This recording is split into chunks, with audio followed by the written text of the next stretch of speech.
hey, I'm going to get hit here, but I'm going to make a throw that's going to impact this game and impact our team. And so you saw a number of those by Spencer that got me fired up. And Saints head coach Kellen Moore said he was fired up when he was watching the tape of Spencer Rattler, who is going into year 2 now. Kellen Moore also had some positive feedback for the second-year quarterback who is competing for the starting job versus rookie second-round pick Tyler Shough after the first viewing at OTAs for the Saints media. And wide receiver Chris Olave had a very interesting comment to Spencer Rattler as they continue to build on their chemistry. My name's Kaj, and before I continue, I'd appreciate it if you would take 5 seconds to subscribe. We're super close to 10K as I'm recording this. We're like 10 away or something, whatever the number is right here. I'd appreciate it if you would subscribe and stay up to date with more Saints and NFL content we'll be posting here daily. Like the video, and let's see what Kellen Moore had to say. Last Thursday, we got our first look at the Saints quarterback battle between Tyler Shough and Spencer Rattler for the starting position. But not only did we get to read and hear about the battle, but we also got some input from head coach Kellen Moore, who will ultimately be making the decision of who's going to be starting. In his post-practice press conference, try saying that 5 times, Kellen Moore was asked about his evaluation of Spencer Rattler so far. When he was watching his tape from last season, how does he evaluate it, especially in a bad situation? And I'm pretty sure the reporter who asked the question said like he had 3 left guards, 2 centers, 3 running backs, 4 receivers, no Taysom Hill, no Alvin Kamara, something like that. And Kellen Moore, in my opinion, gave a very detailed answer, saying at times he was fired up by what Spencer Rattler put out on tape.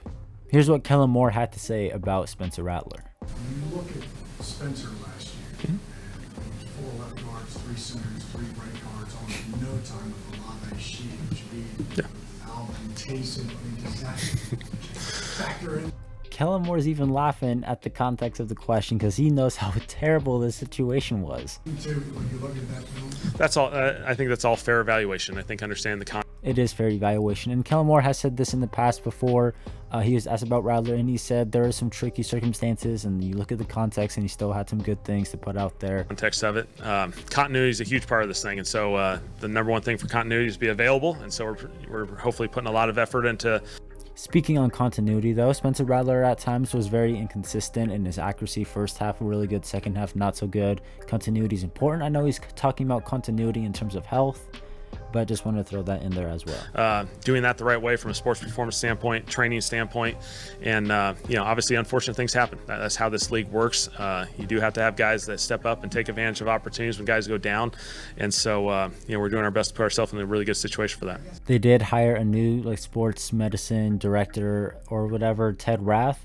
Kellen Moore has spoken very highly of him. Hopefully he can help prevent these injuries, because I just want to watch a healthy team play football and not the practice squad players.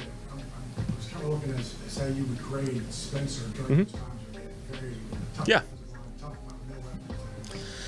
Yeah, Kellen Moore in the last question answered continuity for the injuries is a problem and we need to find a way to fix that. But then the reporter followed up asking about how he would grade Rattler in terms of the situation that he was dealing with last season. I think the big thing is you evaluate any film of any player across this league, Spencer included. You're really looking at the context and you're really looking at the process of the player. Results are obviously very, very important. That's ultimately how we're evaluated. But very important. One thing about Rattler that you can't get past is that as a starter, he's 0-6. You could say 0-7 if you include the Washington game. Not all of his fault, but you look at the record, results are results. That's what you get. Terrible situation, but that's one thing that you just can't look past, whether it is his fault or not. But for us, when you look at the individual, you got to, unless you want to be Mickey Loomis and look beyond the results, look at their process and see that they're going through a right process. And I thought he had some really, really good film on tape. Some games where I thought he just did an excellent job. He protected the football, delivered. I agree. That first half versus the Raiders, he was damn near perfect. That first half versus the Buccaneers at the end of the season, he was damn near perfect. The second half versus the Washington Commanders, he wasn't perfect, but I thought he was really good in that game. Let's see, I feel like the first half of his first start versus the Buccaneers I thought was pretty solid. A little bit in the third quarter as well. He did some pretty good things throughout the season, but then there was also some not so good things either that you also have to consider. He took shots, and hung in there. I think that's a big thing, to have quarterbacks who have the courage to know, hey, I'm going to get hit here, but I'm going to make a throw that's going to impact this game and impact. Rattler's definitely willing to take a hit, if it means he can make a throw. That's one thing that I think stands out above him over Tyler Shuck, is that he's willing to take a hit if he can make the throw, but other quarterbacks will panic or roll out and drift and throw it back away. Our team. And so you saw a number of those by Spencer that got me fired up, and I thought his accuracy showed up throughout the games as well. There was Kellen Moore saying some of the stuff that Rattler put on film got him fired. That's what the whole video is about. And I'm glad that Kellen Moore gave a very good, detailed answer about Spencer Rattler, and we don't have to deal with the bland two-word answers from the head coach anymore. Kellen Moore is giving insights and context and is helping people learn instead of, we'll see. Look, we'll see.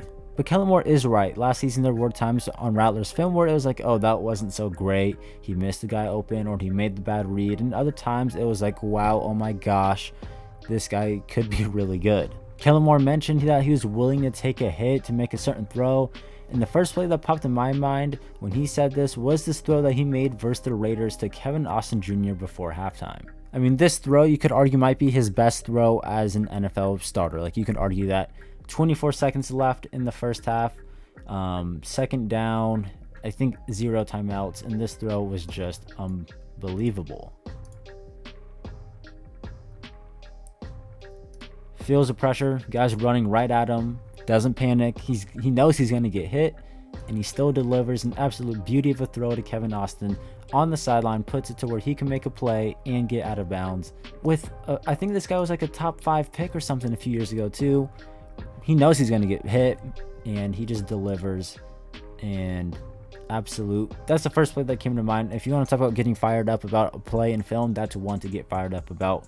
You could argue it's the Raiders, but you could also argue that Rattler's throwing to guys who maybe wouldn't even be on the Raiders roster. So I agree with Kellen Moore. There's some good stuff on Spencer Rattler's film to be fired up about, but there also wasn't enough there to prevent the team from drafting Tyler Shuck with a second-round pick at the 40th overall selection.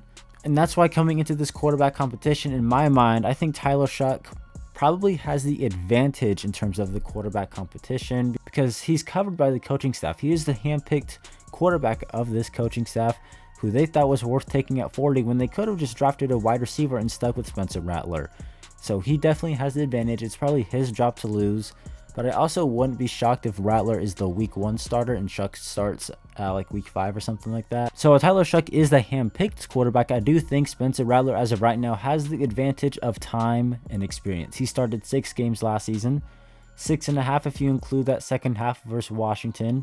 He played pretty good at times despite the adversity and tough situations, which you could argue might actually help him because he had to look good in a bad situation. Now when you throw him in with starters and good and NFL caliber players, he'll actually be a lot more productive. He just had a whole NFL offseason to train. He no longer had to go through the process of being a rookie, which is an extensive and tough situation. He's going into year 2. Kellen Moore has mentioned multiple times that there should be a natural leap going into the second season for every player, but especially Spencer Rattler. And he had the whole offseason to prepare as if he was going to be the starter. Meanwhile, Tyler Shuck was trying to be drafted and going through the combine and meetings and college and being drafted and moving. Tyler Shuck's going through a very, very busy, extensive time. He's going to be swimming for a while, just kind of trying to tread in water. Well, Spencer Rattler had a whole offseason to prepare, and it was evident the difference between the two at OTAs. Last Thursday, Spencer Rattler was with the first team offense, while Tyler Shuck was with the second team offense, meaning in practice, Spencer Rattler was the starter, while Tyler Shuck was the backup in this case. Kellen Moore said that they will be rotating, and they have been rotating, although there's been conflicting reports about that. Spencer Rattler was with the ones and the starters on Thursday. And at this OTA showcasing, he went 8 of 8, meaning he had 0 incompletions. He had some passes to Chris Olave over the middle, found Michael Jacobson down the seam, had a pass to Dante Pettis where only he could get it. Spencer Rattler out there looked awesome, according to reports and reporters, and he should look that way, while Tyler Shuck at times was a little bit more hesitant, even though he still looked good. He went 7 of 8, had to play of the day with a 50-yard completion to Shaheed on a sluggo, had a little pump fake and hit him in stride down the sideline. He had to play of the day. And Tyler Shuck still looked good, but he looked like a rookie who had only had 4 NFL practices, which is the case. He was hesitant. It wasn't happening as fast for him. While Spencer Rattler, he was more on point, on timing. He was getting the ball out fast, while Tyler Shuck took more time to process things, and he likely would have been sacked or had to throw it away in an actual game. But that's how it should be right now. Spencer Rattler should look a lot better than Tyler Shough because of the experiences and time that he's had in the NFL. But Tyler Shough is only in his 4th, 5th NFL practice. It's going to be a little bit of a process for him.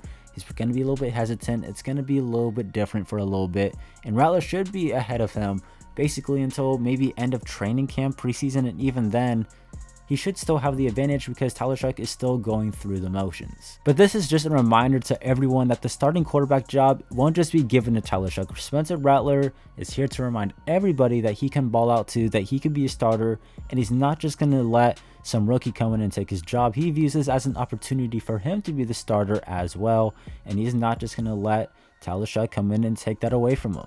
Post-practice, Kellen Moore had this to say about Spencer Rattler in the process that he's been going through at OTAs and the offseason programs. Your impressions of Spencer Rattler, the job he's done, just working with him. What are your impressions? Spencer's done an excellent job. I think this time of year, always the process and the command is a really important aspect of this thing. Basically, like, can you be a leader? Can you command the huddle? Do the players around you respect you? Are they listening to you? Are you a leader for some of these guys? That's kind of what I'm taking away from this. Can Spencer Rattler be a leader, command the room? We get some components of the physical, exposure, but his ability to command, call the plays in the huddle, understanding of what all 11 are responsible for. I think understanding the playbook is very, very important, especially for a guy in a quarterback competition. And he's had way more time to learn the playbook than Tyler Shough has, which is probably why maybe he looks a little bit better. But this is all positive feedback that you want to be hearing about your second-year quarterback. Understanding of what all 11 are responsible for. I think he's doing an excellent job. We all know Spencer Rattler's circumstances last season were disastrous and one of the worst situations really for any quarterback, let alone a rookie quarterback. And Spencer Rattler post-practice was asked how it felt to have starting wide receivers out there like Olave, Shaheed, Brandon Cooks, and throwing to them throughout the entire offseason programs and such. And he had a very interesting comment on what Chris Olave said to him recently. Here's what Rattler had to say. I was going to say that one thing with Brandon Cooks. Does that excite you when you're thinking, all right, I have a healthy Chris Olave, I've got a healthy Rashid Shaheed, and I could add Brandon Cooks? Dude, he's trying so hard not to smile. He's like, I'm finally going to be throwing to NFL caliber wide receivers and not Mason Tipton and Dante Pettis as my starting guys. Look at him. He's happy to have his starting guys. Is that exciting to think of the potential weapons you have for this offense? Oh man, like Chris just told me, it's like, yep, got all of us out there now. So Chris Olave telling Spencer Rattler, you got all of us out there now. Look, I know Chris Olave probably might have a favorite because he's been around Rattler. But man, you just hear that, and I don't know, I get excited when I hear that Chris Olave is telling Spencer Rattler, you got all of us out there now, we can finally build on something, we finally have an offense. It's hard to not get excited when you hear that. Looks a little different, feels a little different, and those guys look great, man. This Thursday, we're going to get another look at Spencer Rattler and these players, and also just the quarterback competition as well. Does Tyler Shough look better, and how does the starting quarterback competition progress moving forward? Make sure you're subscribed to stay up to date with all the Saints and NFL content we'll be posting, especially about OTAs. I got you guys. Make sure to subscribe. Help us get 10K. And let me know your thoughts on what Kellen Moore and Chris Olave had to say down in the comments below. I appreciate you guys for tuning in. My name's Kaj, and I'll catch you next time. Have a good one. Peace.